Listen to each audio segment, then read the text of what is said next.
Paramount Studio is making ambitious moves to dominate Hollywood.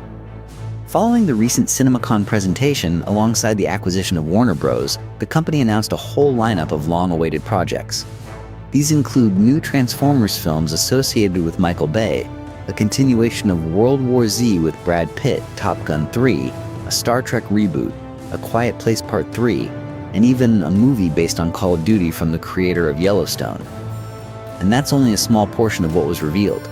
So over the next few minutes, we're going to discuss the hottest announcements, starting with the zombie apocalypse. Paramount officially confirmed that a sequel to World War Z is now in development. The novel by Max Brooks was first adapted back in 2013, starring Brad Pitt, and for a long time it remained the most commercially successful film of his career. Only recently was it surpassed by Formula One. Despite being a very loose adaptation of the original book, World War Z received solid reviews, and a sequel was immediately put into development. At one point, the studio brought in Stephen Knight, the creator of Peaky Blinders, to write the screenplay, while David Fincher was expected to direct. However, the project ran into creative disagreements, scheduling conflicts, and a rapidly increasing budget, which eventually pushed the sequel into development limbo. Now the situation has changed. During its CinemaCon panel, Paramount confirmed that a new film set in the World War Z universe is officially in the works. The only issue is that specific details remain unknown. It is expected that Brad Pitt, whose production company was behind the first movie, will be involved in some capacity, although there is no confirmation yet that he will reprise the lead role. Industry insiders suggest that the studio wants to start fresh within the existing universe. This means we could see a post-apocalyptic story with new characters, while Pitt might appear in a supporting role. A similar approach was used in 28 Years Later, where Cillian Murphy's character appeared at the end, connecting the films into a single narrative. Interestingly, that franchise also belongs to Paramount, so such a direction is entirely possible. Additionally, zombie films have become less common in recent years, as the genre has gradually shifted toward television series. That gives Paramount a strong opportunity to relaunch the franchise. However, even an approximate release date has not yet been announced. Another major project in the same genre, though not about zombies but hostile aliens, is A Quiet Place Part 3. John Krasinski announced in a video message that he is ready to move into active production on the sequel. The project is currently in pre-production, meaning the script has already been completed. It is also noted that the third installment will be significantly larger in scale than the previous two films. As a reminder, A Quiet Place, Day One served as a prequel, where Krasinski participated as a producer and screenwriter. Now he intends to conclude his trilogy while maintaining full creative control. The main cast is expected to return, although the official lineup has not yet been fully revealed. The release date is currently set for 2028. Next, we head into space. Fans of the Star Trek trilogy have long been asking for another movie. For years, rumors circulated online that Quentin Tarantino might direct a new installment, and he even hinted at the idea during a podcast, describing it as something similar to Pulp Fiction, but set in the Star Trek universe. However, plans eventually changed. The studio confirmed that the original trilogy's characters will not return for another film, and the new project will instead be a full reboot. The good news is that the directors have already been announced. The movie will be helmed by John Francis Daley and Jonathan Goldstein, who will also write the screenplay. Although Star Trek continues to thrive on television through multiple series, the upcoming film will not be connected to any of them. It will be a completely standalone project that could potentially launch a brand new trilogy if successful. Of course, it will still be several years before release, but at least the team appears determined to see it through. There were also updates regarding the Transformers franchise. During CinemaCon, Paramount officially confirmed development of a new installment. Previously, this had only been discussed in rumors or interviews with production staff, but now the news is official. Furthermore, the studio's new leadership is reportedly eager to bring Michael Bay back to the director's chair. Negotiations are ongoing, and while nothing has been finalized yet, Bay himself has hinted on social media accompanied by music from Linkin Park, that he is scouting scenic locations for filming. This strongly suggests that he intends to return, likely to properly conclude his storyline and say farewell to the franchise. Many fans would welcome this, since few directors understand the Transformers universe as well as he does. Meanwhile, another project quietly disappeared from the schedule.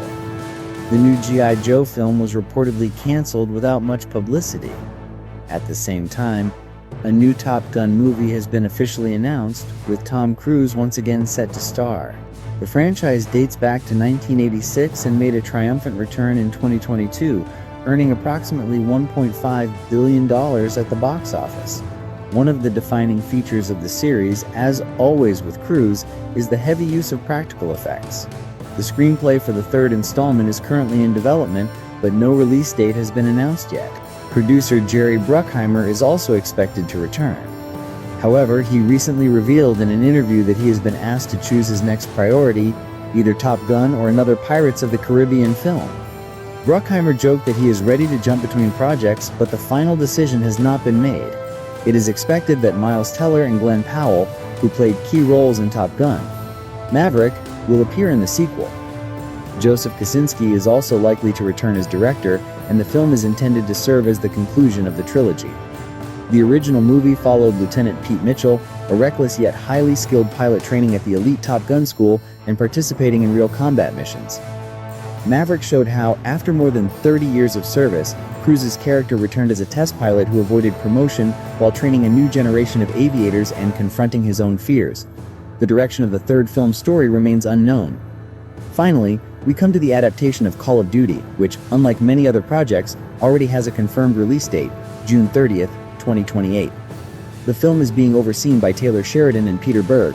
Both have strong track records in creating large-scale, emotionally driven stories. Sheridan is best known for the hit series Yellowstone and its numerous spin-offs, as well as Tulsa King and other projects focused on character-driven drama. Berg, on the other hand, has extensive experience with epic action films such as Battleship and Deepwater Horizon. Their collaboration could result in a powerful and visually impressive adaptation. Development of the Call of Duty film has been ongoing for more than 10 years, but only recently has the project gained real momentum. During the CinemaCon presentation, the director confirmed that the movie will be massive in scale and described the current version of the script as highly impressive. A mid-2028 release date suggests that production will need to begin within the next 6 months to stay on schedule. Summer is traditionally one of the most profitable periods for blockbuster releases, so the studio is clearly aiming for a major cinematic event capable of competing with other big titles during that window. For Paramount, this is not the first time adapting a video game franchise. The studio already has the hugely successful Sonic series, and another adaptation, Street Fighter, is scheduled to premiere this year and recently received its first full trailer. Another interesting announcement from the event was a survival drama starring Brad Pitt and a dog titled Heart of the Beast. The story follows a former soldier who survives a plane crash in Alaska along with his loyal German Shepherd. Together, they must find a way back to civilization while facing wolves, bears, and other dangerous predators.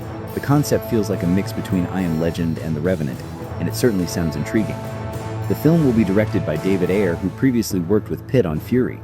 As you can see, Paramount is not only expanding its major franchises but also experimenting with new directions. In addition, the studio announced plans to revive the Scary Movie franchise. During the presentation, they even took a playful jab at competing films, claiming that no one watched certain recent releases. Naturally, such comments were likely made to attract attention and generate buzz. However, not everything has gone smoothly. Recently, footage from The Last Airbender was leaked online. Reports suggest that the studio may have been targeted by blackmail attempts, possibly as retaliation for delays and the decision to prioritize streaming releases over theatrical premieres. Originally, the film centered on Aang was scheduled to debut on Paramount in October this year, but the leak has complicated the situation. The movie is already circulating online, and the studio remains silent while reportedly investigating the source of the breach. Despite all this, executives emphasized once again that the acquisition of Warner Bros. Will not affect the planned release schedule. All previously announced projects remain intact. There is speculation that smaller auteur-driven films could face budget cuts after recent box office disappointments. But theaters are still expected to receive around 30 releases per year, roughly 15 from each studio, which will then become available on streaming platforms after 45 days. In short, Paramount is positioning itself not only to dominate the theatrical market but also to compete directly with Netflix for audience attention. So, what announcements from CinemaCon impressed you the most? Let us know in the comments if you would like to see breakdowns of projects from other studios in the same format. There is still plenty to discuss, including new technology from Disney that could rival IMAX. That's all for today. See you in the next video very soon.